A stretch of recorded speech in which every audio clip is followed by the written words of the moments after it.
அதிமுக ஒரு பக்கம் எதிர்க்கட்சியா இருந்தாலும் தாவேகாவும் தனிச்சிருக்கு அப்படிங்காங்க. அப்படிங்கும்போது எப்படி சவாலா இருக்கும்னு நினைக்கிறீங்களா? எப்படி இருக்கும் நீங்க திமுக இந்த வரக்கூடிய சட்டமன்ற தேர்தல்? திமுக சவாலா இருக்காது, அவங்க 2 பேருக்கும் இடையே வேணா ஏதாவது சவால் இருக்கலாம். திமுகவும் தேவையில்ல, அதிமுகவும் தேவையில்ல, தாவேகா வந்து தனித்து தான் போட்டியிடும் அப்படின்னு இன்னைக்கு கூட சொல்லியிருக்கிறாரு. எப்படி இருக்கும்? நிறைய பேர் தனித்து போட்டியிடலாங்க.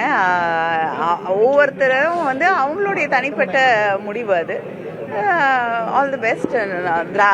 வெற்றி என்பது நிச்சயமாக திராவிட முன்னேற்ற கழக கூட்டணிக்கு தான் என்பதிலே மக்களுடைய வரவேற்பை பார்க்கும் பொழுது மிக தெளிவாக தெரிகிறது. பாஜக கொள்கை கொண்ட அதிமுக கூட்டணி இல்லை அப்படிங்கிற ஒரு ஐடியா இல்லை அப்படிங்கிற மாதிரி விஜய் சொல்லியிருக்காரு. அப்படிங்கும்போது ஓரணியில் தமிழ்நாடுக்கும் அதுல தாவேகாவை இணைக்க வாய்ப்பு இருக்காரு. முதல்லயே தமிழ்நாடு ஒரு அணியில் தான் இருக்கு. அதனால வேற யாரை இணைப்பது அப்படிங்கிறது முதலமைச்சர் செய்ய வேண்டிய முடிவு. எங்களோடு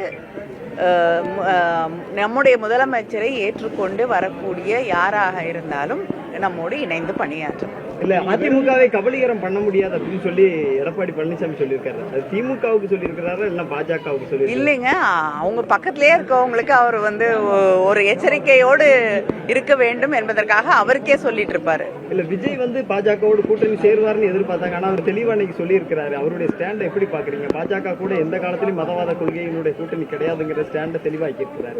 அதை எப்படி பாக்குறீங்க? சில பேர் வந்து அதனால வந்து கொஞ்சம் அதிர்ச்சிக்கு ஆளாகி இருக்கலாம். ஆனால்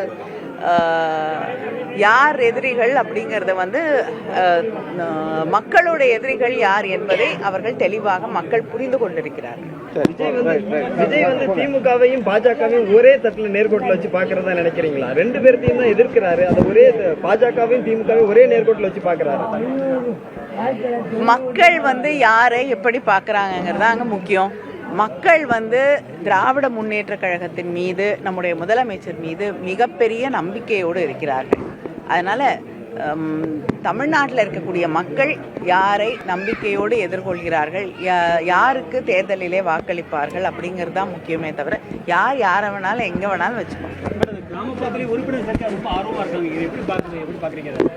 வரக்கூடிய தேர்தலுக்கான முடிவுகளின் அறிகுறியாக பார்க்கிறேன். பிளே ஸ்டோர் மற்றும் ஆப் ஸ்டோரில் இருந்து பாலிமர் செயலியை QR கோடு மூலம் பதிவிறக்கம் செய்யுங்கள்.